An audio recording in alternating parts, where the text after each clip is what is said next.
أعوذ بالله السميع العليم من الشيطان الرجيم بسم الله الرحمن الرحيم والصلاة والسلام على أشرف المرسلين سيدنا محمد وعلى آله وصحبه أجمعين. Assalamu alaikum wa rahmatullahi wa barakatuh. Bien, c'est avec un plaisir particulier que je reviens à l'île Maurice, encore une fois, alhamdulillah, avec la famille. Et c'est toujours un plaisir de revoir les sœurs et les frères, et puis en même temps des lieux qu'on a pu ou non visiter. Et puis, Inch'Allah, ce sera pour les 10 prochains jours, bi'iznillahi ta'ala. Les organisateurs de la rencontre ont choisi dans le bon ordre qu'on traite ensemble et qu'on discute de notre relation à Dieu, à Allah subhanahu wa ta'ala. Et avant ceci, j'aimerais vous dire qu'avant de venir, j'avais suivi au moment même où j'étais en voyage les événements et la catastrophe naturelle qui a touché l'île et qui a emporté la vie de nombreux Mauriciens, et que nos condoléances, notre cœur est avec ceux qui en sont les victimes, quelle que soit leur religion, quelle que soit leur appartenance. En islam, ce qui nous est demandé, c'est de reconnaître la dignité humaine de chacun, la perte et la tristesse dans les familles, même pour des personnes qui ne sont pas musulmanes, d'exprimer nos condoléances et d'espérer que les conséquences humaines, affectives, psychologiques soient maîtrisées, et que pour l'avenir, l'île Maurice, ses autorités politiques, mais en même temps dans une vision plus longue, il faut se rendre compte que ces catastrophes naturelles, malheureusement, au-delà des cyclones que vous connaissez, au-delà des intempéries que vous pouvez connaître, notre façon de traiter le monde, notre façon de traiter la nature, notre façon de traiter l'environnement est une façon qui n'est pas digne de ce que Allah subhanahu wa ta'ala a demandé, non pas ici à Maurice, mais d'un point de vue international et global, et qu'aujourd'hui, ici comme ailleurs, la nature, qui est aussi un des langages par lequel Allah subhanahu wa ta'ala s'exprime à nous, est en train de nous le faire entendre. Et il serait bien que nous l'entendions.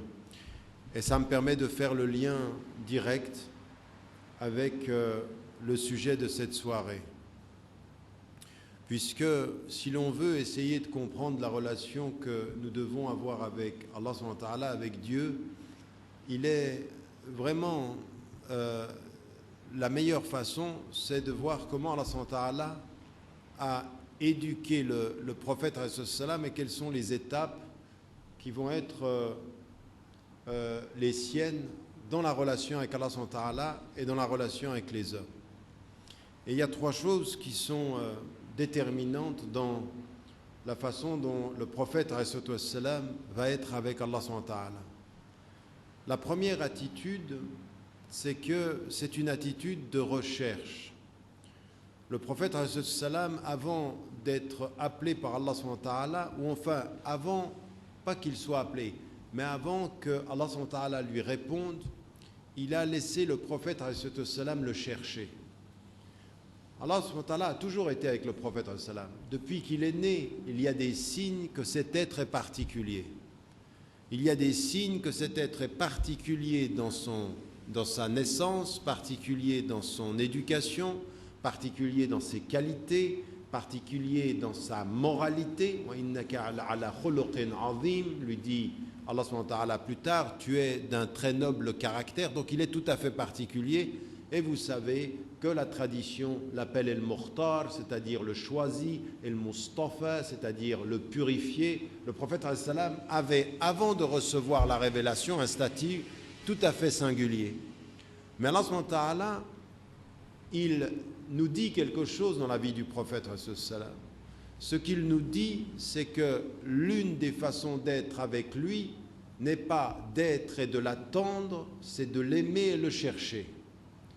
Et le prophète, quand il voit les hommes, il les voit aimer les idoles, aimer le pouvoir, aimer l'argent, et il va dès son jeune âge, dès l'âge de 12 ans, exprimer, on le voit après dans son être de conscience, une attitude qui est une attitude singulière parmi les hommes. C'est ce qui fera qu'on l'appellera ensuite As-Sadiqul Amin, c'est-à-dire l'homme de vérité, le véridique et en même temps l'homme de confiance, celui à qui l'on peut confier les choses. Et plus il grandit, plus il regarde les hommes et plus il n'aime pas ce qu'il voit.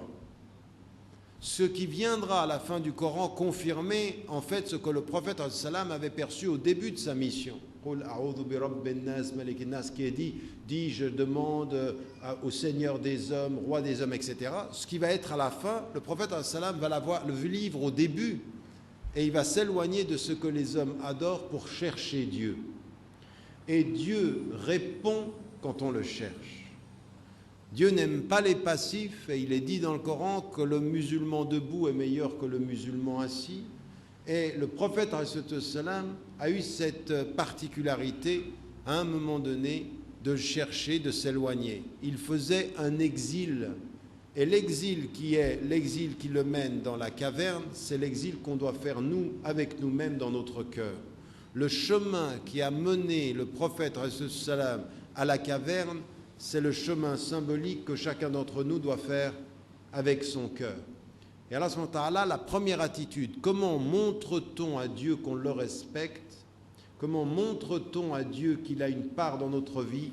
C'est quand on le cherche. Quand on le cherche dans ses signes, quand on le cherche dans sa vie, quand on le cherche dans son cœur. Et ça, c'est la première des attitudes. Et le chercher, c'est pas simplement venir prier 5 fois par jour, c'est pas jeûner, c'est pas simplement les 5 piliers. Le chercher, c'est chercher ses signes dans ce qui est dans la vie quotidienne. Chercher Allah subhanahu wa ta'ala dans l'amour que l'on a pour son frère ou sa sœur, pour sa femme, son mari, ses enfants. Chercher Dieu, ça veut dire voir avec les yeux du cœur. C'est ça, chercher Allah subhanahu wa ta'ala. Et Allah subhanahu wa ta'ala, ce qui va se passer, c'est qu'Allah subhanahu wa ta'ala va l'appeler, il a 35 ans, chaque année il s'exile, chaque année il cherche Dieu, et un jour Allah subhanahu wa ta'ala envoie l'ange Gabriel, Jibril alayhi salam, et il va lui répondre. Il était avec lui avant qu'il le cherche, il l'a laissé le chercher pour revenir avec lui et lui dire maintenant je suis avec toi. Et ce qui était ton impuissance parmi les hommes sera ton pouvoir avec Dieu. Parce qu'avec Dieu tu seras, avec Dieu tu pourras, avec Dieu tu les changeras. Voilà ce qui est la force. D'abord, pour pouvoir être fort avec Dieu, il faut être à la recherche, il faut être humble avec lui. La force que Dieu met en nous commence par l'humilité que l'on a envers lui. Ça, c'est la première des choses, c'est la première des dimensions que l'on a quand on voit le prophète alayhi salam. Et la deuxième des choses qui vient quand on le recherche, c'est qu'Allah nous appelle à venir, et la première attitude qu'il attend de nous, c'est le remerciement. C'est de savoir tout ce qu'il nous a donné. Et c'est pour ça que le message de l'islam est un message extrêmement fort en confiance et en bien-être. Allah, quand il appelle le prophète, il ne lui dit pas d'abord « regarde tout ce qui te manque ». Non, il lui dit « regarde tout ce que je t'ai donné ». Regardez tout ce que je vous ai donné. Ce que je vous ai donné, c'est la nature. Ce que je vous ai donné, c'est la création. Ce que je vous ai donné, pourquoi est-ce que c'est important ça? Parce que si tu comprends ce que Dieu te donne, tu sauras faire face à ce qui manque aux hommes. Comprenez? Ce qui manque aux hommes, c'est l'humilité. Ce qui manque aux hommes, c'est l'amour du service. Les hommes, qu'est-ce qu'ils aiment? Ils aiment leur ego, ils aiment le pouvoir, ils aiment l'argent, ils aiment les apparences. Comment vous allez faire face à ça? Simplement les confronter dans ce qu'il leur manque? Non. Par la force de ce que Allah subhanahu wa ta'ala nous donne, et ce qu'il nous donne, c'est et ça c'est comme ça que le Coran commence, c'est la connaissance. Et avec la connaissance, il nous donne le regard, il nous permet de regarder les choses. Et il nous dit, regardez la nature, regardez le temps, regardez les éléments qui sont autour de vous, tout ça je vous l'ai donné.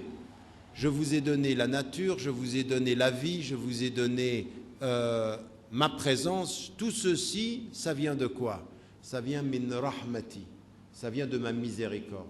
Deuxième attitude donc qu'il faut avoir vis-à-vis de Dieu, c'est le chercher, et dans cette recherche, c'est une quête de vérité. La deuxième des choses, c'est de le remercier. C'est ce que Luqman, le sage, dira à son fils, Anishkurillah. Mais il lui dira avant ceci, La tushrik billah, n'associe rien à Dieu. Et il lui dit, attention, il faut être aussi juste avec Dieu quand tu le cherches. Inna shirka la dhulmun azim. L'association à Dieu, c'est une injustice. Mais l'association à Dieu, qu'est-ce que c'est? L'association à Dieu, c'est tout ce que tu as laissé. Tout ce que tu as laissé, c'est quoi? L'amour du pouvoir, l'amour de l'argent, l'amour des idoles, tout ceci. Éloigne à toi, tout ça, c'est injustice. Dieu, quand tu le cherches, il faut le chercher dans le respect et la justice. Et puis ensuite, il faut le remercier pour tout ce qu'il t'a donné. Et puis, c'est pas terminé. La troisième des choses, c'est que quand on est dans la quête, quand on le cherche, quand ensuite on le remercie, après ce qu'il faut savoir et ce qu'il faut comprendre, c'est qu'il faut lui parler. Qu'est-ce que ça veut dire parler à Dieu? Certains ne comprennent pas. Ce n'est pas simplement lui parler quand vous avez des problèmes. La communication est essentielle avec Dieu. Être avec Dieu, c'est le communiquer en permanence avec lui. Et comment communiquez-vous avec Allah subhanahu wa ta'ala? Vous le cherchez dans tout ce qui est autour de vous. Vous cherchez des signes. 2, dans cette recherche, vous le remerciez pour tout ce qu'il vous donne. Chaque fois que vous trouvez un signe, vous remerciez Dieu. Et qu'est-ce que c'est que le remercier? C'est en permanence dire Alhamdulillah, Alhamdulillah. Et une autre chose qui est importante, c'est que souvenez-vous, le prophète, quand il était sur le mimbar, il a dit une fois que lui-même, il est quelqu'un qui demande 70 fois à Dieu de lui pardonner. Lui qui n'a pas de faute et qu'Allah a protégé, il demande. Parce qu'en fait, le pardon, ce n'est pas simplement de lui demander de pardonner quand on a une faute, c'est de lui demander de nous pardonner même des fautes que l'on ne sait pas. Lui sait ce que nous ne savons pas. Tu sais ce que nous ne savons pas. Et donc c'est une attitude. Pourquoi pardonner si tu n'as pas fait de faute? Ça sert à quoi de pardonner quand tu n'as pas fait de faute? Quand tu ne sais même pas les fautes que tu as faites, qu'est-ce que ça met dans ton cœur? Ça met dans ton cœur une attitude d'humilité, de respect et de remerciement. Souvenez-vous, sa femme, la femme du prophète, elle est à côté de lui, elle le voit prier la nuit, elle le voit demander pardon. Elle lui pose la question, elle lui dit أتتكلف هذا يا رسول الله ولقد غفر الله لك ما تقدم من ذنبك وما تأخر. Est-ce que tu n'exagères pas, ô envoyé de Dieu, alors que Dieu t'a pardonné? Regardez, il t'a pardonné ce que tu as fait et ce que tu vas faire. Et regardez sa réponse. أَفَلَا أَكُونُ عَبْدًا شَكُورًا. Est-ce que je ne dois pas être un serviteur qui remercie? Qui remercie. Le remerciement comme la centralité de notre rapport à Dieu. Mais comprenez, quand vous dites que votre première relation à Dieu, c'est de le chercher et de le remercier, c'est que tout le début de notre relation à Dieu est positif. Vous le remerciez pour le don, pas pour la faute. Vous le remerciez pour ce qui est, pas pour ce qui manque. Vous le cherchez pour là où il est, non pour ce qui n'est pas. Toute la relation à Dieu dans l'islam, elle est positive. Vous ne le recherchez pas parce que vous êtes pécheur, vous le recherchez parce que vous êtes innocent. Vous ne le recherchez pas parce que vous êtes mauvais, mais parce que vous êtes digne. Vous comprenez? L'islam, c'est un message fondamentalement bon. Tu le recherches parce qu'il t'a donné la dignité, pas parce que tu es un pécheur. Tu le recherches pour le remercier, non pas pour lui demander pardon de tes fautes, mais même dans le pardon de tes fautes, c'est un remerciement. C'est un remerciement pourquoi? Pour sa rahma. Le message de l'islam n'est pas ce qu'on en a fait aujourd'hui, malheureusement. Beaucoup trop de notre message de l'islam, c'est « reviens à Dieu par tes fautes », alors qu'il faut commencer par chercher Dieu par sa bonté et le don qu'il nous a fait, parce qu'il est Rahman avant d'être le juge de nos erreurs. Ça, c'est l'attitude du prophète alayhi salam. Et ensuite, la troisième des choses que je vous disais, c'est la communication. Et la communication, il faut qu'on se mette d'accord. Comment parlez-vous à Dieu? Eh bien, des compagnons sont allés vers le prophète alayhi salam et se disent comment on doit être avec Dieu? Et vous allez comprendre ce que ça veut dire la communication ici. Il lui demandait comment doit-on être vis-à-vis de Dieu, et vous savez ce que dit Surat al-Baqarah, si mon serviteur te demande à mon sujet, je suis proche. Et tout de suite dans la proximité, il parle de la communication. C'est-à-dire je réponds à l'appel de qui m'appelle quand il m'appelle. Allah subhanahu wa ta'ala, quand on lui dit qui est Dieu, si on te demande qui est Dieu, Allah subhanahu wa ta'ala ne dit pas qui il est, il dit où il est. Il est dans la communication et il est tout près. Et cette communication, comment être avec Allah? La communication, qu'est-ce que c'est? C'est toujours de se souvenir qu'il est là, même si toi tu ne le vois pas, et il faut lui parler.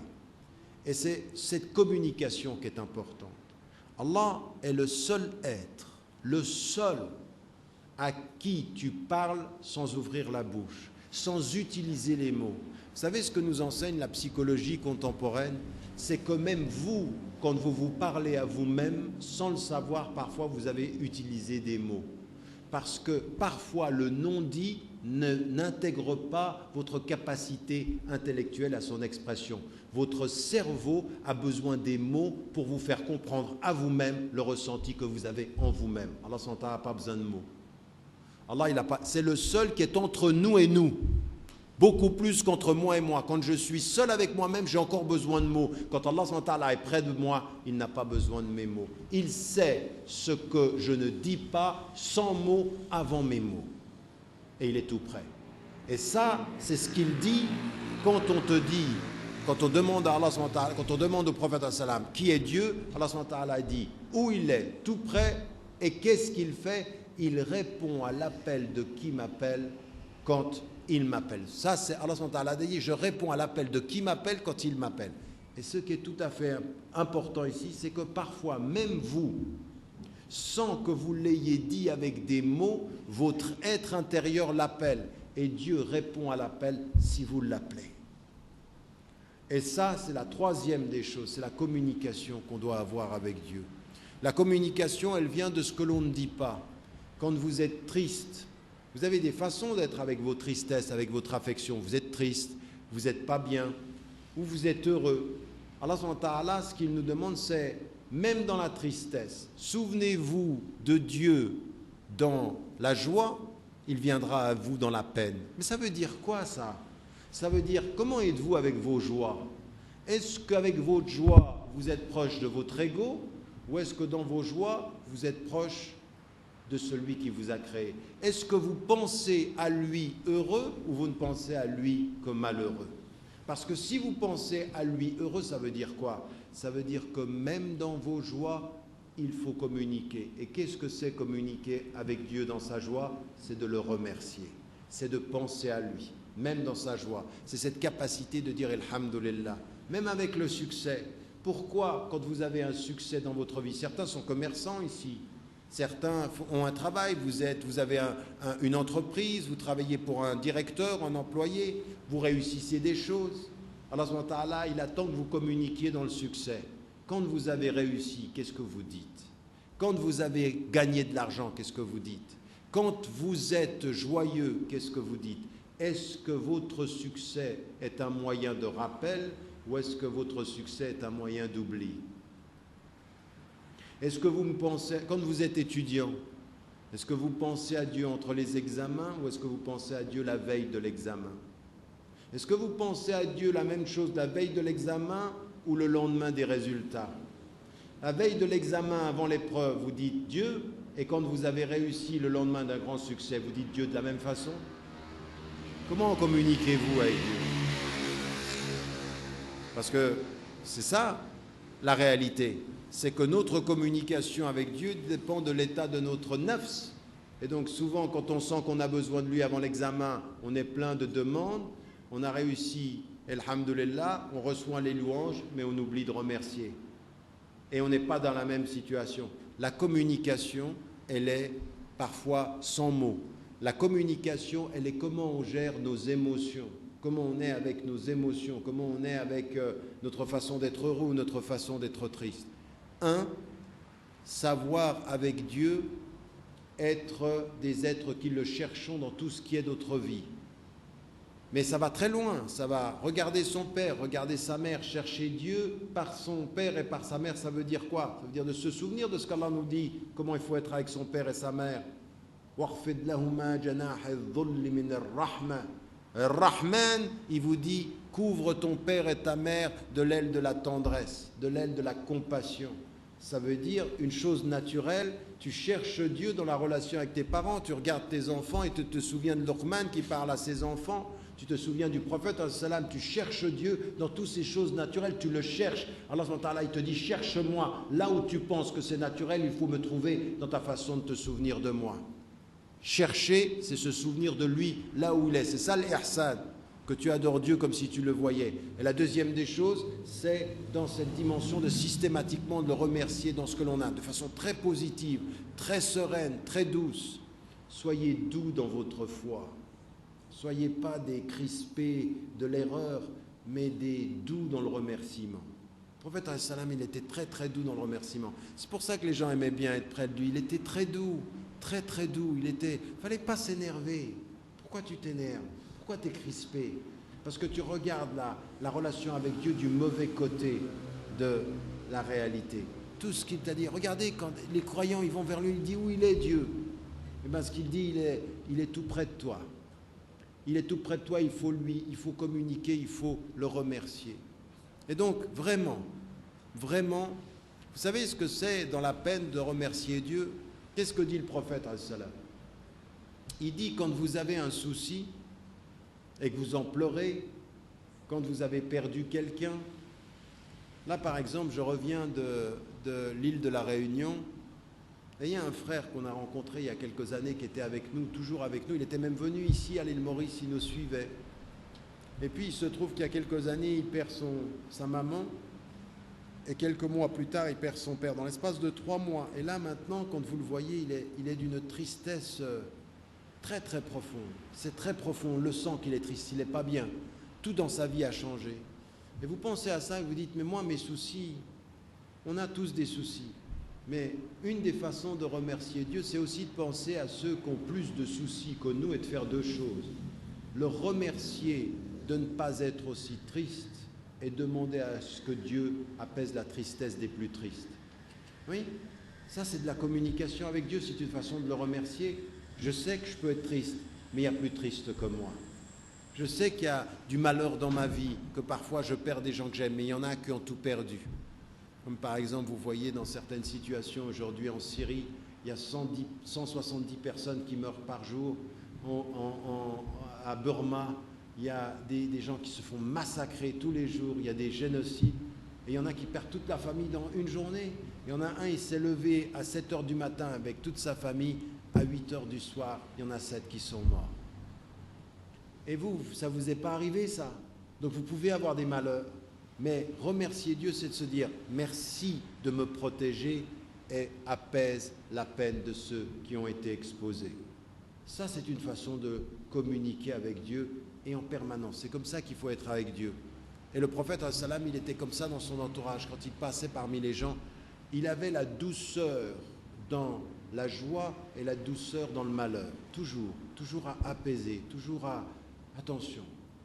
Ne soyez pas trop atteints et remerciez pour le mal dont il vous a protégé et priez pour le mal qui a atteint d'autres personnes. Toujours penser aux autres personnes. Ça, c'est une façon aussi. L'altruisme dans les doigts, c'est très important. Il faut toujours commencer vos doigts, vos invocations par vous-même, mais il ne faut jamais les finir par vous-même. Il faut commencer par vous et les finir pour autrui. Parce que c'est comme ça que vous le remerciez pour vous et que vous lui demandez, par le remerciement aussi, de protéger vos frères et vos sœurs. Et dans la communication, il y a la communication qui n'est pas verbale, ce que je disais, il y a une communication qui est de quelle nature? Quand le prophète ﷺ reçoit les révélations qui lui parlent de la nature et qu'il dit « regardez la nature », c'est de la communication. Quand vous regardez la beauté, ça veut dire quoi? Allahu Jamil yuhibbul jamal. Dieu est beau, il aime la beauté. Ça veut dire quoi? La beauté, elle vous parle. Vous savez que la beauté, c'est un langage. La beauté, c'est quand vous regardez quelque chose de beau et vous dites « Masha'Allah », vous communiquez avec Dieu. Quand vous reconnaissez dans le beau la grandeur de Dieu, c'est de la communication. Chaque fois que vous voyez du beau, chaque fois que vous voyez quelque chose qui est la beauté sur la terre, il faut dire « Masha'Allah » ou « Alhamdulillah », vous communiquez avec lui. Qu'est-ce que vous êtes en train de lui dire? Vous lui dites « Je l'ai vu et je te remercie de me l'avoir offert ».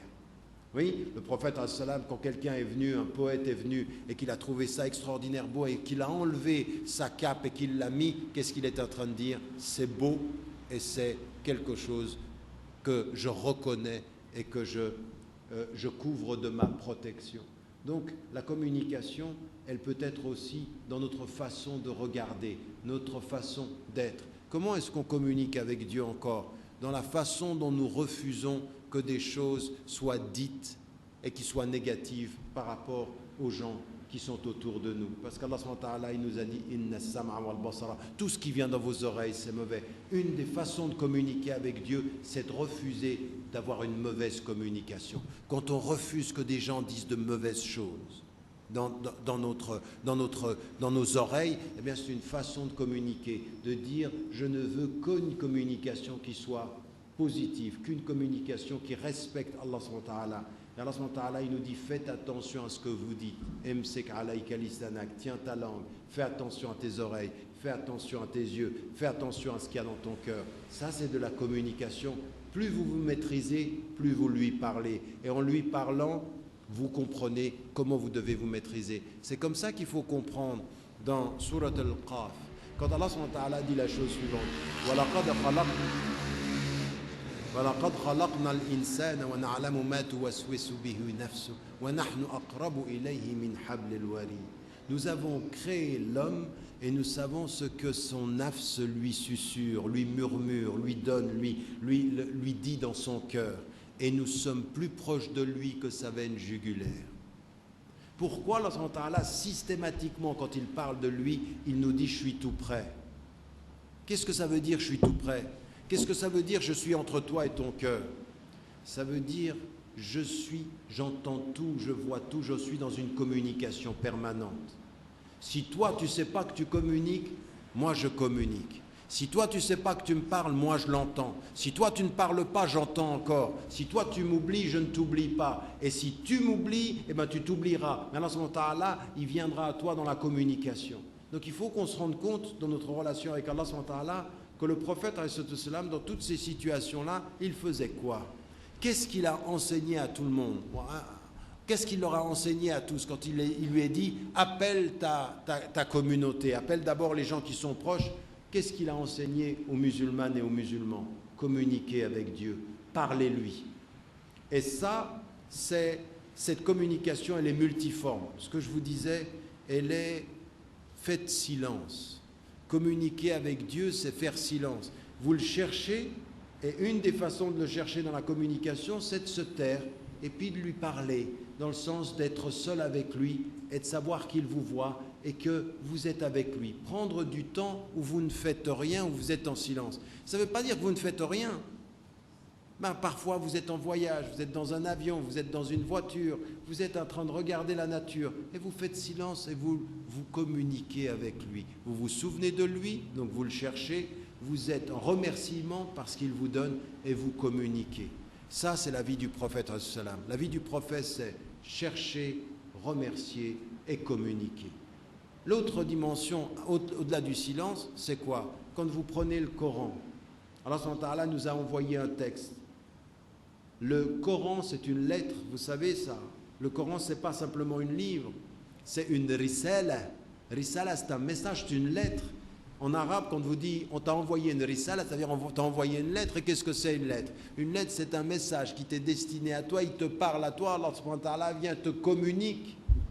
Et qu'est-ce qui est dit? Communique pour qu'il te communique. Tu te souviens, il se souvient. Tu lui parles, il te parle. Tu viens avec le Coran te parle. Si tu négliges le Coran te néglige. Mais si tu ne négliges pas le Coran te parle. Allah subhanahu wa ta'ala t'a envoyé une lettre, et il y en a certains, ils n'ont jamais ouvert l'enveloppe. Il y en a certains, ils n'ouvrent pas la lettre. Il y en a certains qui négligent la lettre. Et ça, c'est de la communication. Dans cette communication, elle est extraordinaire. Le miracle du Coran, c'est que c'est un livre envoyé à tous et qui parle à chacun. C'est le même livre à nous tous. Et à chacun, il parle de façon différente. Parce qu'Allah subhanahu wa ta'ala, il parle. Vous savez ce qu'on dit du prophète, il répondait à chacun selon sa psychologie. Allah subhanahu wa ta'ala l'a fait avec le Coran. À tous, il envoie le même livre et il parle différemment et profondément à chacun. Et ça, c'est de la communication. Donc le Coran, c'est communiquer. Ensuite, Allah subhanahu wa ta'ala, le prophète nous dit, le Coran, l'islam, c'est 5 piliers. Chacun des piliers, c'est de la communication. Vous priez et vous communiquez avec Allah subhanahu wa ta'ala parce que vous vous souvenez de lui. Quand vous jeûnez, vous communiquez avec Dieu. Quand vous payez la zakat, vous communiquez encore. Chaque pratique est une communication. Et quand vous avez une communication, vous allez devoir le souci de changer la qualité de la communication. La qualité de la communication, c'est votre sincérité. C'est la raison pour laquelle, dans tous ces chapitres que l'on a en islam, la clé de chacune des pratiques, c'est l'intention. Et l'intention, c'est la sincérité. Et l'intention, c'est pourquoi communiques-tu avec Dieu? Que cherches-tu? Quand Allah subhanahu wa ta'ala dit dans le Coran, je n'ai créé les êtres humains et les djinns que pour qu'ils m'adorent. Et l'adoration est une communication. C'est quelle qualité on donne à notre relation. Toute notre pratique, c'est de la communication, mais ce n'est pas fini. C'est pas fini. Quand vous sortez d'ici et que vous voyez un pauvre, quand vous sortez d'ici et que vous voyez un non-musulman, quand vous sortez d'ici et que vous voyez même quelqu'un qui est un ennemi, votre façon de réagir à ce que les hommes sont est une communication avec Dieu.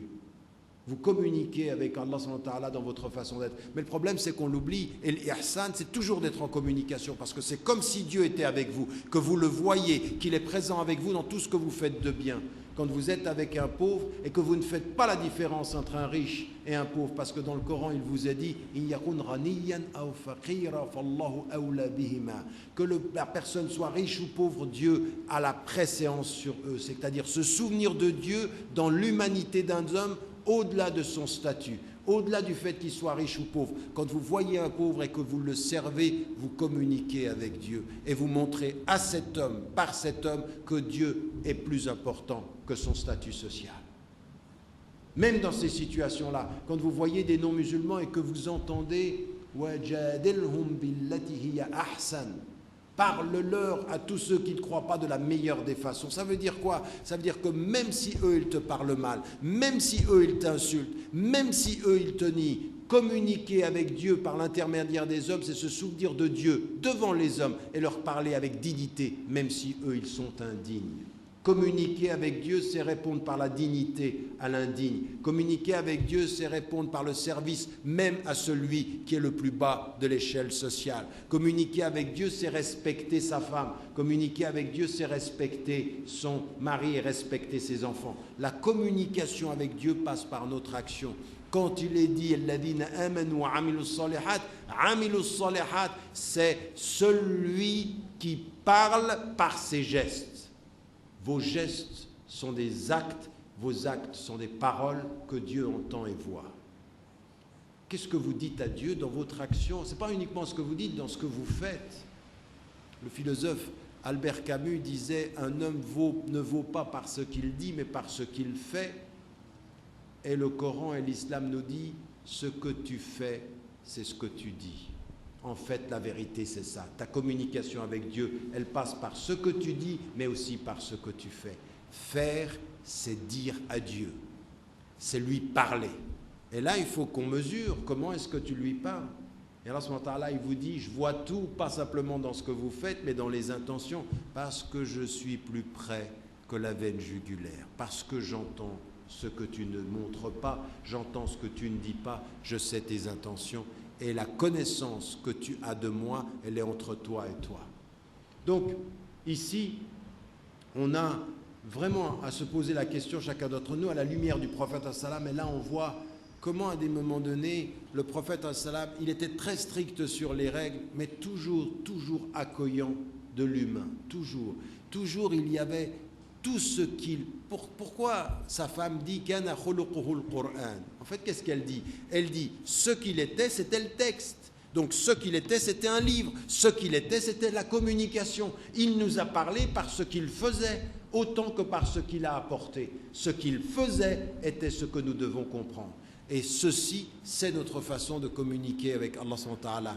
Chacun d'entre nous doit se poser la question dans sa communication à la lumière de ce que le prophète nous a montré, c'est comment communiquez-vous avec Dieu dans votre action, dans votre vie quotidienne.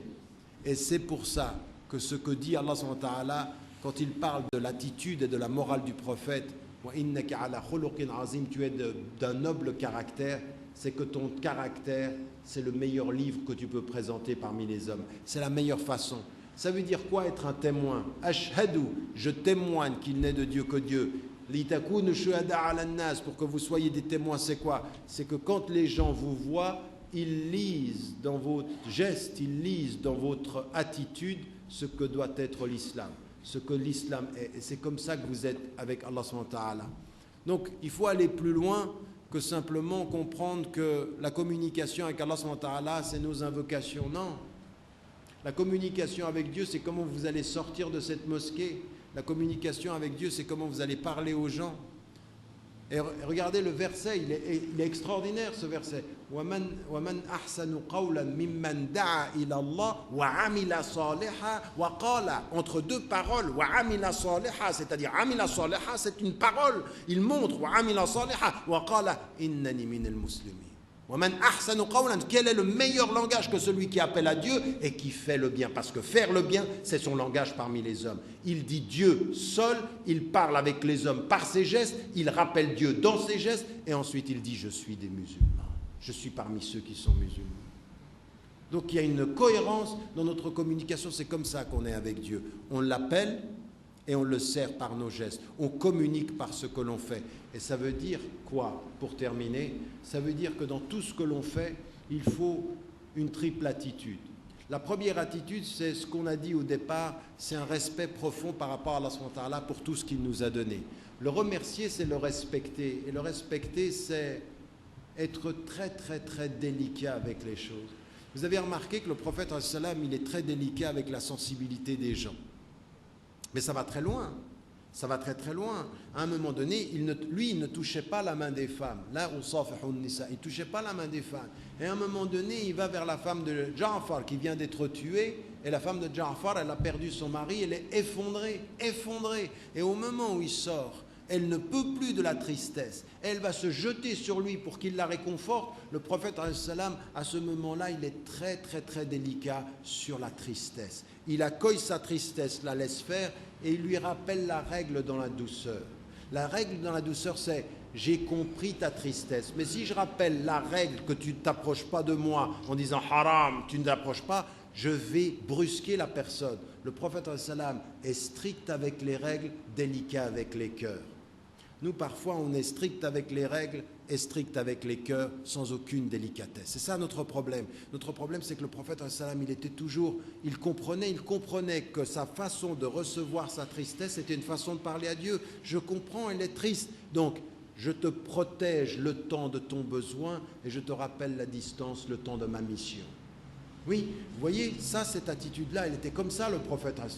Il était systématiquement dans cette délicatesse. Et cette délicatesse, c'est une façon de communiquer la vraie présence de Dieu parmi nous. Parce qu'Allah, il est le Rahman, mais il est le Wadoud, ou il est le Karim, il est Alimul Ghaybi wa Shahada, c'est-à-dire il connaît ce qu'on montre et ce qu'on ne montre pas. Donc il est connaisseur de tout ceci. Quand vous avez la bonne intention, quand vous avez le remerciement, quand vous avez le respect, eh bien ce que doit dégager votre présence parmi les hommes, c'est beaucoup de délicatesse, beaucoup de respect extrêmement délicat, c'est-à-dire rifq. Ce que disait le prophète, il disait, celui qui a rifq, cette espèce d'élégance, cette grâce, cette douceur, il a reçu beaucoup de la part de Dieu. Vous savez, rifq, c'est beaucoup de délicatesse, beaucoup de grâce, ne pas brusquer. Et puis, ça ne veut pas dire ne pas être strict sur les règles, mais tout dépend de la façon dont vous dites ces règles, dont vous rappelez ces règles. Être strict quant à la limite, être doux quant à la façon de la dire, de la rappeler. C'est pour ça que tout le monde l'aimait, parce qu'on sentait de l'autorité, mais on sentait beaucoup de douceur. Ça, c'est une façon de respecter. La deuxième des choses, c'est qu'il donnait la possibilité aux hommes autour de lui de s'exprimer. Une des façons d'être avec Dieu est toujours de donner de la liberté aux hommes. Le prophète sallam n'interdisait pas aux gens de s'exprimer. Il ne leur interdisait pas d'être. Non, sa façon d'être avec Dieu, c'est de laisser les gens communiquer, laisser les gens s'exprimer. Il venait lui poser des questions, il venait contester, il venait se plaindre. Il laissait cette part d'humanité. C'était une façon de communiquer avec Dieu également, dans sa présence, dans sa façon d'être. Il était avec Dieu par la façon dont il savait être avec les hommes, par la façon dont il laissait les hommes être des hommes. Il n'a jamais demandé à un être humain d'être un ange. Et quand vous ne demandez pas à un être humain d'être un ange, c'est comme ça que vous êtes avec Dieu. Tu es un être humain, assume ton humanité. Tu as des peines, il faut les vivre. Tu as des tristesses, il faut en parler. Tu as des solitudes, il faut faire face à son humanité.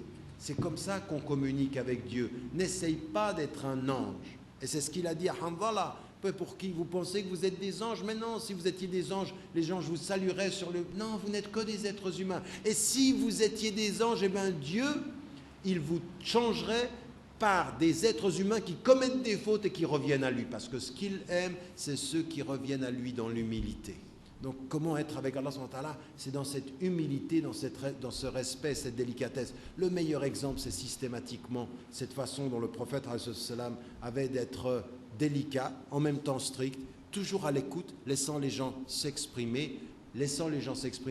Et pourquoi il faut que nous puissions nous exprimer? Vous savez, nous sommes au 21e siècle de l'ère grégorienne, nous sommes au 15e siècle de l'ère musulmane. Nous sommes dans un monde de la communication et d'une communication qui devient de plus en plus anonyme. Internet a rendu la communication très anonyme. Vous pouvez communiquer avec le monde derrière un nom d'emprunt, vous pouvez vous cacher, on communique, mais c'est devenu très impersonnel. Vous savez, la plus grande des résistances de l'islam à ce monde-là, ça ne devrait pas être simplement de rappeler des principes de halal et de haram, ce que je peux faire pour Internet, non. C'est une conception de la communication, c'est une conception d'être avec Dieu. La plus grande différence qu'il y a entre la façon de communiquer avec Dieu et la façon de communiquer sur Internet, c'est que jamais la communication avec Dieu n'est impersonnelle, jamais elle est anonyme et elle est toujours profonde et elle est toujours personnelle. Vous ne pouvez jamais vous cacher derrière un écran. La communication avec Dieu, elle casse tous les écrans. Et ça, c'est la résistance. C'est comme ça qu'on doit éduquer. On doit éduquer en disant, attention, même si tu crois que devant l'écran, personne ne te voit, même si tu crois que derrière ton nom d'emprunt, personne ne sait, même si tu penses parler au monde et personne ne sait qui tu es, il sait, il est là, entre toi, et il est plus près de toi que ton fil, que ta veine jugulaire. Ça, c'est l'éducation qui est une éducation qui dans toutes les circonstances, vous dit ceci, mais attention, comprenez-moi bien, non pas parce que Dieu doit être le juge de tes fautes, mais parce qu'en sachant ceci et que c'est une communication personnelle, tu dois le respecter, tu dois le remercier et tu dois communiquer. C'est le contraire. Il y en a certains qui se sont dit, c'est vrai ça, parce que comme ça, il faut qu'on sache que devant l'écran, Dieu regarde ce qu'on regarde. Non, ça oui, mais ce n'est pas de ça dont je parle. Je parle de quelque chose de beaucoup plus profond. La communication personnelle et profonde et individuelle dans un monde où toutes les communications peuvent devenir anonymes et superficielles. L'islam vous dit communiquer à Dieu de façon personnelle, assumée, profonde et multipliée. Communiquer, mais communiquer vraiment. Communiquer le cœur, communiquer l'intelligence, communiquer ce que l'on ne dit pas. Comment vous allez faire devant Internet pour communiquer ce qu'on ne dit pas? Ce n'est pas possible.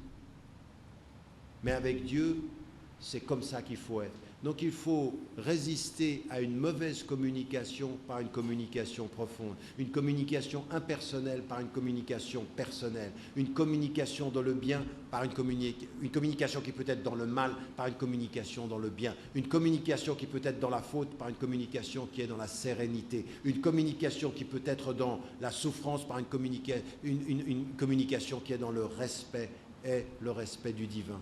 Voilà ce qu'il faut que nous comprenions aujourd'hui. Il faut placer Dieu au cœur de tous nos réseaux, Internet ou internationaux, face à tous les anonymats, et de réconcilier notre vie quotidienne avec cette communication avec Dieu. Je l'ai dit souvent ici.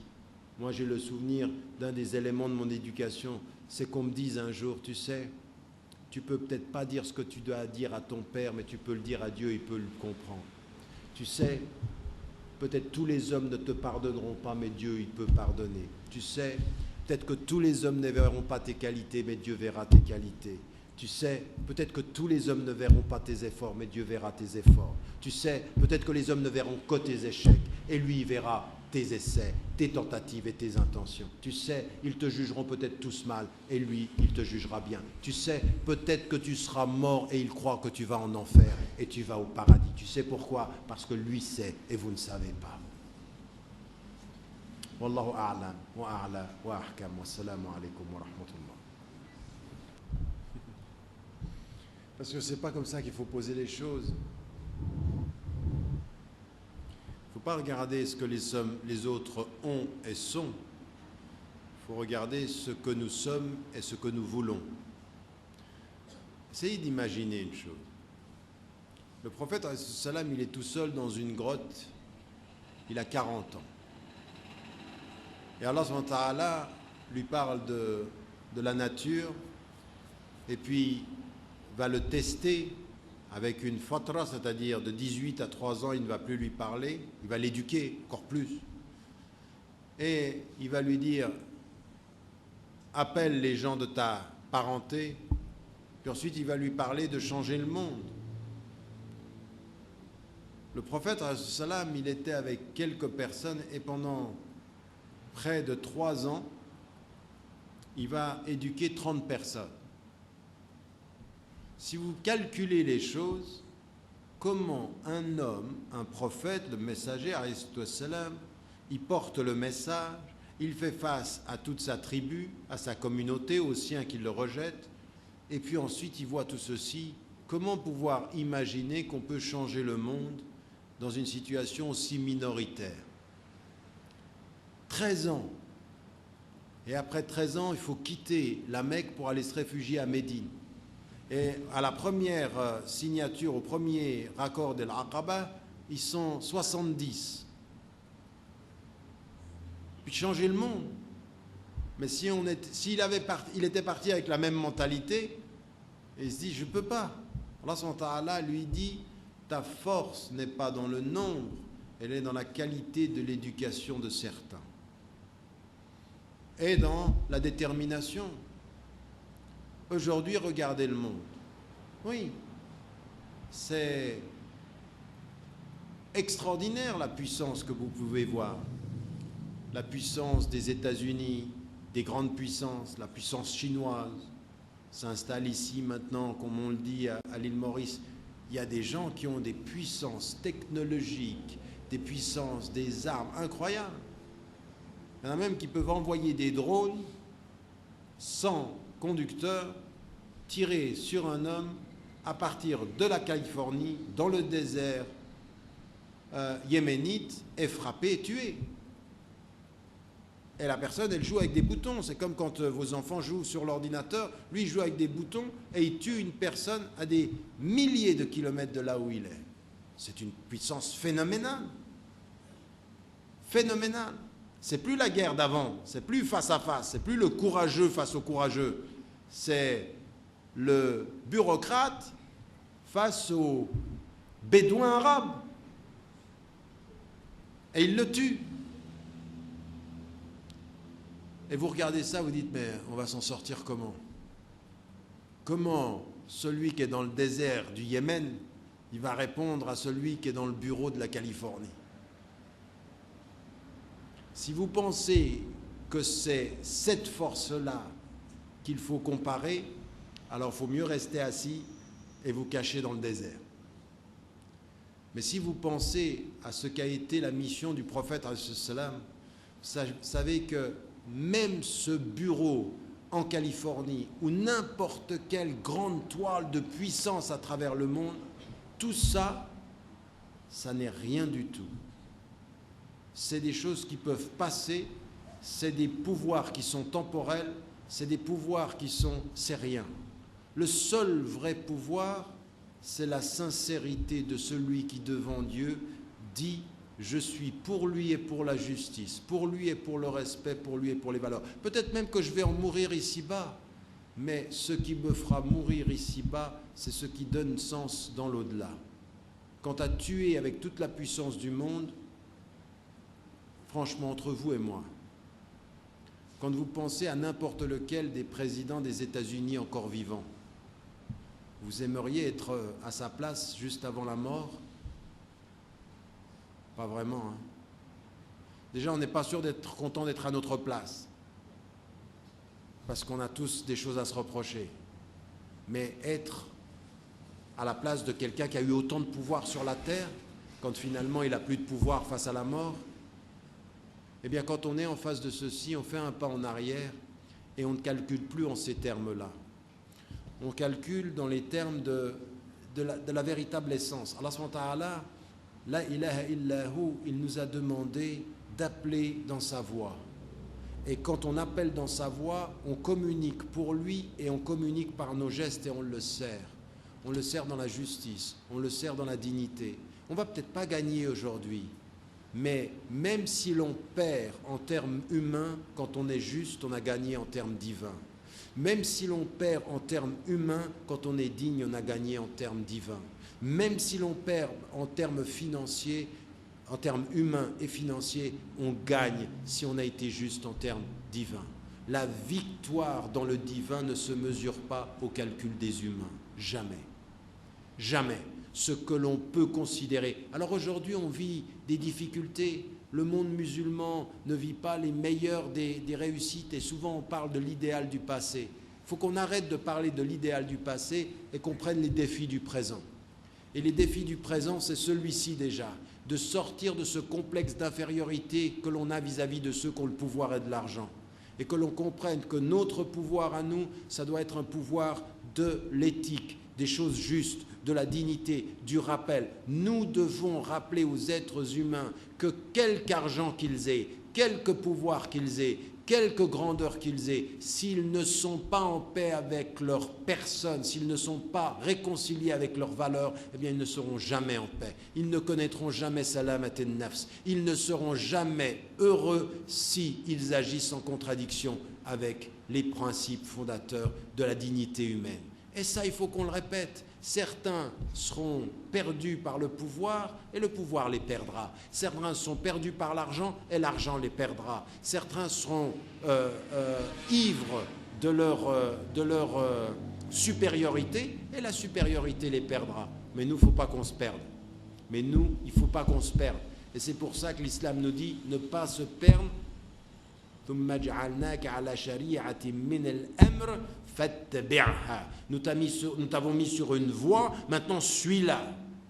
Ne suis pas ceux qui ne savent pas, ne suis pas les désirs des gens, suis cette voie-là. Leur désir de ce que le pouvoir d'ici-bas, ta voie, c'est le succès de l'au-delà. Leur désir, ce ne sont que les succès d'ici-bas. Ta voie, c'est le vrai succès de l'au-delà. Voilà. Donc on n'a pas perdu, c'est juste une illusion d'optique. Premier élément sur ce que parfois disent les ulama qui sont ici. Par exemple, vous avez pris l'exemple de la télévision et qui vous disent c'est haram alors que vous dites avec la télévision on peut apprendre des choses. Il y a plusieurs attitudes des ulama là-dessus. Mais moi je suis toujours à l'écoute de ce qu'il y a de positif dans ce que disent les ulama. Moi, ça ne me dérange pas qu'il y ait des ulama qui disent la télévision, c'est haram. Parce que leur souci, ils ont une certaine interprétation de l'islam, et leur souci, quelle était? Regardez ce qui est en train de se passer dans la communauté musulmane de Maurice avec la télévision et à travers le monde. On a un vrai problème. C'est bien qu'il y ait encore des ulama qui disent attention, attention. Parce que ce que vous dites, vous, c'est la télévision, c'est bien parce qu'on peut avoir des informations, ça nous apprend. Oui, mais 90% de ceux qui regardent la télévision, on ne les regarde pas pour l'information. Ils regardent, il y en a, ils rigolent tous parce qu'ils ont compris. On regarde les films, on regarde le football, c'est la passion du foot. Et quand vous avez des savants qui vous disent attention, au lieu de dire ils ont tout faux ces savants, essayons de voir qu'est-ce qu'ils nous disent de positif. Si eux pensent que dans la télévision il y a du mal, il faut qu'on se pose la question de savoir est-ce qu'il n'y a pas de mal dans la télévision. Et moi je vous dis oui, il y a du mal dans la télévision quand certains... Mais vous n'avez pas besoin d'un moufti pour ça. Vous n'avez pas besoin de quelqu'un qui vient vous dire c'est haram ce que tu regardes. Il y a des choses à la télévision où, on regarde des choses qu'on ne doit pas regarder parce que ce n'est pas moralement juste. On perd du temps devant des choses où il y en a certains, ils restent devant la télévision, ils oublient la prière. Il y a des choses qui ne vont pas. Donc prenons des savants, même si on n'est pas toujours tous d'accord. Dans le monde musulman, il y a beaucoup d'opinions sur cette question. Mais écoutons les savants, même avec qui on n'est pas d'accord, quand ils vous disent attention à la télévision. Et c'est vrai, mon conseil chez certaines personnes, il y a des personnes qui sont venues vers moi et qui m'ont dit, tu sais, quand il y a la télévision dans mon salon, j'arrive pas à m'empêcher de l'ouvrir. J'ouvre la télévision tout le temps. Et je lui dis, enlève la télévision. Enlève la télévision. Parce que cette télévision, c'est un élément qui est en train de... C'est une tentation. On n'a pas tous le même rapport aux choses. Quand les savants disent ça, c'est pas comme ça ne vient pas de rien. Parce qu'il y a quelque chose dans l'image qui est une chose qui est captivante. Donc écoutons la divergence d'opinion et prenons de chaque opinion ce qu'il y a de bien et qui nous réveille un peu. Moi, j'aime pas tellement ceux qui regardent les musulmans qui disent « Ah, mais celui-là, il est strict, c'est un... » Et on utilise les mêmes mots qu'on a dans les médias maintenant. Un extrémiste, un fondamentaliste, un wahhabi. Qu'est-ce que c'est ça, wahhabi? Ça vient d'où ce mot encore? Parce que scientifiquement, d'un point de vue de l'islam, on n'a pas ce terme-là. On a la tradition salafi, et dans les salafis, il y a plusieurs tendances. Il y a des tendances qui peuvent être très strictes, des tendances plus ouvertes. Il faut qu'on soit très, très précis. Nous, on ne doit pas tomber comme on fait. On regarde la télévision, on sort de son salon et on répète les mêmes mots que tous les autres. Wahhabi, extrémiste, fondamentaliste, radical. Ils nous mettent les mots dans la tête et nous, on répète.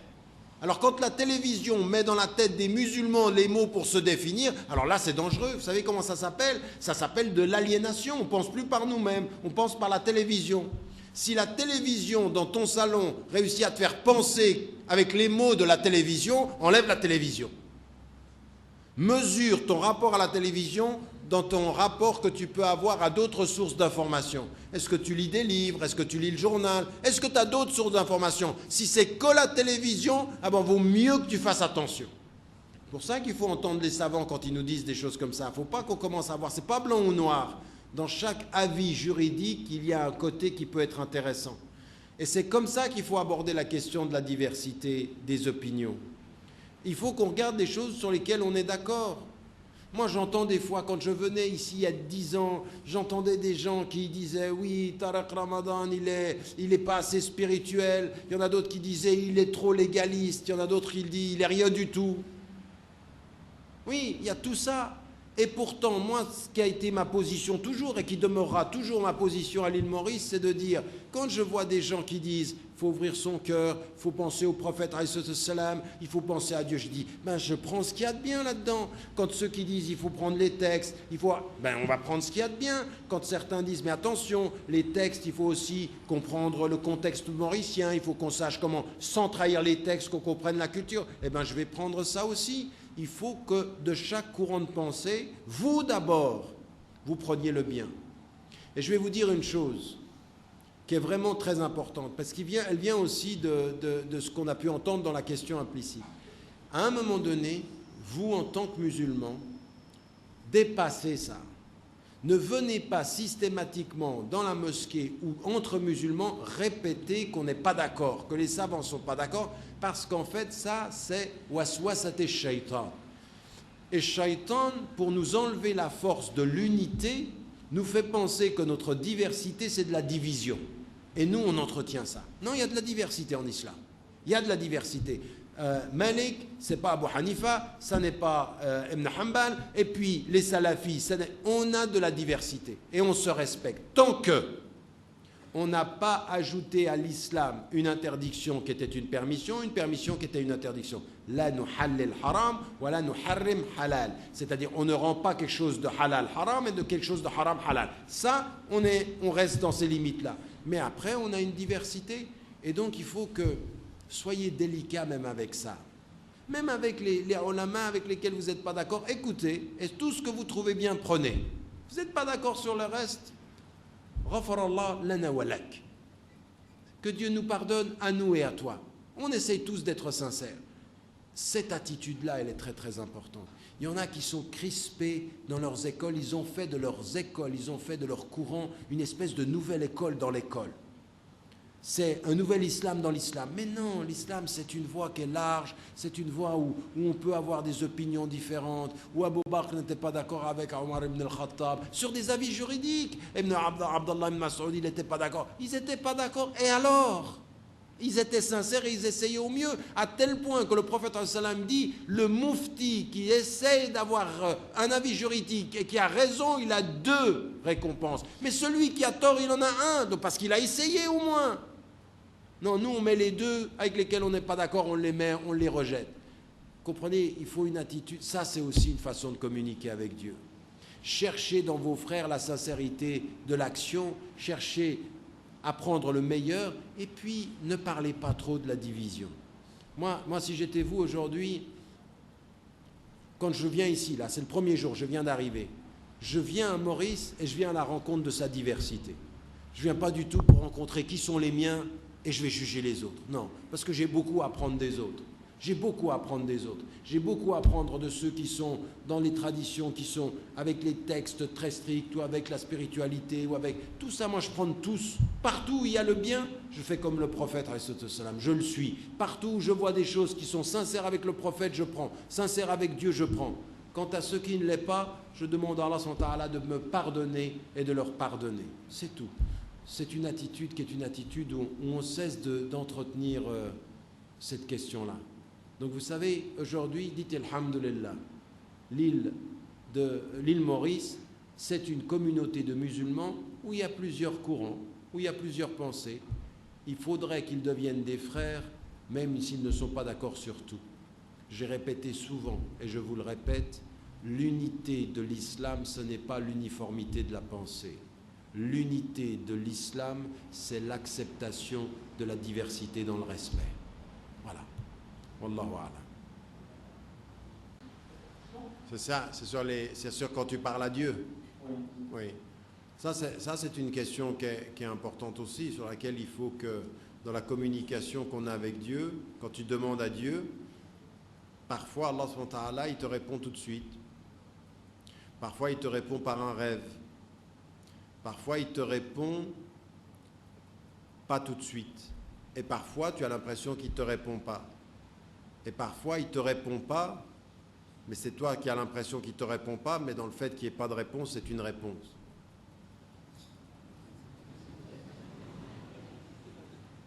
Tu m'as suivi? Mais c'est important ça. Faut faire très très attention. Allah subhanahu wa ta'ala, en fait, il répond toujours, et même quand il n'y a pas de réponse, c'est une réponse. Ça nous fait réfléchir qu'il n'y ait pas ce qu'on attendait de la façon dont on l'attendait. Il faut se poser la question, pourquoi il nous fait attendre? C'est aussi une façon de répondre. Pourquoi il nous envoie autre chose peut-être? C'est une façon de répondre. C'est ça que j'appelais tout à l'heure le rechercher. Même quand on l'appelle, il faut rechercher sa réponse. Il ne faut pas penser que je l'ai appelé comme ça, il va venir comme ça. Non, tu l'appelles comme ça et lui, il vient comme il veut. Des fois, il vient en ne venant pas. Des fois, il vient par un rêve. Des fois, il vient immédiatement. Effectivement, c'est tout à fait surprenant parce qu'il revient directement. Et il faut être très patient. mais toujours regarder les signes. Allah subhanahu wa ta'ala nous parle des fois de façon tout à fait particulière. Et parfois de façon, quand on va faire le mal ou quand on va faire quelque chose de pas bien, il nous parle en nous empêchant de le faire. Ou en faisant que ton papa ou ta maman te voit quand tu allais faire quelque chose de mal, eh bien c'est Dieu qui te parle, ça aussi. Des fois, Dieu, il t'aime quand tes parents t'ont vu faire quelque chose avant que tu le fasses. Ou que tu allais faire quelque chose et que Dieu t'a protégé de le faire. Ce n'était pas tout à fait le sujet, mais encore une fois, depuis... Vous savez, il faut, même pour l'homme, pour la femme, le fait de s'engager dans la vie publique et politique, c'est possible, ça dépend comment. Quelle est l'intention de l'engagement politique? À quelle fin on s'engage dans la question sociale et dans la question politique? Donc là, il y a aux hommes, pour les hommes comme pour les femmes, il faut se poser les vraies questions. Est-ce qu'on fait de la politique pour chercher le pouvoir? Est-ce qu'on fait de la politique pour servir les hommes, c'est-à-dire servir les citoyens? Comment est-ce que... il faut toujours se poser la question, quand on s'engage en politique, qu'est-ce qu'on veut y apporter? Si on entre dans la politique et qu'on veut y apporter plus de moralité, plus d'éthique, parce qu'aujourd'hui, ce qu'on voit, c'est qu'avec les politiques, il manque beaucoup de moralité, d'éthique.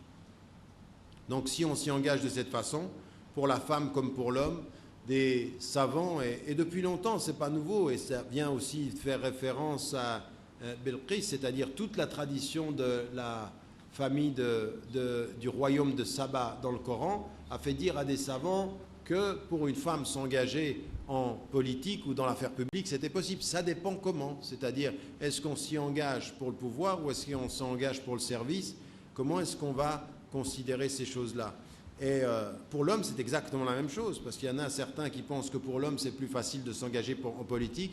Il y a beaucoup de Mauriciens de confession musulmane qui sont engagés en politique pour les mauvaises raisons.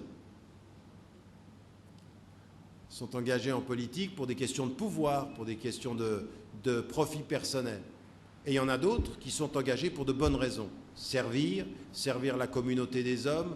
Et on a besoin de femmes et d'hommes qui s'engagent de cette façon-là. Donc, il n'y a pas de contre-indication islamique stricte. Il y a des conditions à l'engagement, comme il y a des conditions à tout engagement humain. Posez-vous la question de votre intention. Qu'est-ce que vous y ajoutez? Est-ce que vous répondez aux 3 qualités essentielles de l'engagement? La compétence, l'intégrité et le service. L'intégrité morale, la compétence dans ce que vous faites et le service des hommes, des êtres humains et des femmes. Si ces éléments-là sont là, il n'y a pas de contre-indication à le faire. Inch'Allah. Le principe en islam est le suivant. Et c'est le principe premier, auquel certains savants ont mis en évidence qu'il y avait des possibilités de passer par des enseignants et des éducateurs. Mais le principe premier dans notre communication avec Dieu, c'est que chaque femme et chaque homme s'adresse à Dieu directement et parle à Dieu directement dans sa langue, avec son cœur ou dans son silence.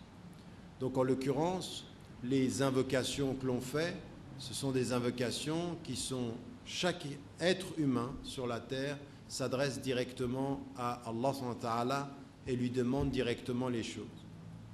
Et c'est ce qu'a voulu mettre en évidence en même temps Abu Bakr as-Siddiq quand certains voulaient mettre en évidence que le prophète n'était pas mort. Même Omar ibn al-Khattab a dit non, il va revenir, il va ressusciter, et il l'a coupé net en lui disant ceux qui adoraient Muhammad, il est mort. Ceux qui adorent Allah, il est vivant, il ne meurt pas. Et donc notre relation, elle est avec Dieu. Maintenant, est-ce que l'on peut demander à ce que le prophète, qui sera l'intercesseur lors du jugement dernier, dans la vie de l'au-delà, qu'il intercède pour nous dans l'au-delà, au moment du jugement dernier, ça c'est possible parce qu'il est l'intercesseur. Maintenant, ici-bas, le principe dans l'immense majorité des courants de pensée, c'est de dire il ne faut pas aller dans ce sens-là, même avec des personnes qui sont vivantes d'ailleurs. Et la clause, la clause de la médiation, on trouve ceci chez un certain nombre de savants, jusqu'à quelqu'un, par exemple, comme Ibn Taymiyyah, qui mettait en évidence le fait qu'on pouvait faire référence à un cheikh, à quelqu'un qui était comme quelqu'un qui pouvait prier pour nous, ou qu'on prie pour lui, qu'il prie aussi pour nous, dans cette médiation de l'élève à l'étudiant, mais non pas parce qu'il a des pouvoirs spirituels, mais parce qu'il est porteur de l'enseignement et qu'il peut, de ce point de vue-là, être une médiation supplémentaire pour nous, mais pas une médiation nécessaire pour nous. Comprenez la différence? Il peut ajouter à notre requête, mais il n'est pas la médiation, c'est-à-dire parler à Dieu par l'intermédiaire de quelqu'un, est quelque chose qui est la spécificité de l'islam, nous dit non, on parle à Dieu directement. Alors je sais ici qu'à l'île Maurice, vous avez aujourd'hui des pratiques qui se renouvellent, et je pense qu'il faut que l'on dise une chose. Le plus important aujourd'hui, c'est de dire une chose qui est très importante. Il est donné à chacune et à chacun de parler à Dieu directement, et à ceux qui utilisent des médiations, il faut simplement rappeler et qu'on se mette d'accord sur une chose. Nous sommes bien d'accord qu'Allah subhanahu wa ta'ala est au-delà des hommes et que c'est à lui que nous nous exprimons.